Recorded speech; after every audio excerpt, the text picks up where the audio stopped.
Ampy nafatarany ankamaroany malagasy ny kolotsaina indiana ny handro maromaro ny tsin'ny festival de l'Inde.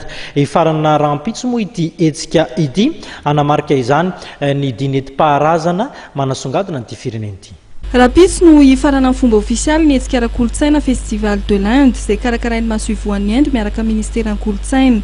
Seho antsehatra maimaimpoana izay afanainy tarika ampandineti-paharazana avy any amin'ny akademia Avishkar ary Ahmadabad Inde no entina nakatonana ny hetsika. Seho izay ho totosaina etsy amin'ny espace Saloa Antananarivo Rapitso Zuma 7 Novembre ary amin'ny Mahajanga ny alahady izao. Dance form is known as Garba dance. It's a folk dance of Gujarat. Normally it is performed. Misa efatra amby folo eo ireo mpandihy indiana izay ho avy manokana hanatao tanteraka ity fampisehoana izay ho ataony amin'ny espace Saloa amin'izao ho avy izao. Ireo mpandihy ireo zany dia ho avy manokana eto Madagasikara hanao an'izay fampisehoana izay. Efa mpanao fampisehoana ny Inde izy ireo matetika mandritra ny 6 andro eo tafiditra ao anatin'izay festival de l'Inde izay. Ary akitra eo amin'ny adiny iray sasany io zany fampisehoana izay ho ataony amin'ny espace Saloa.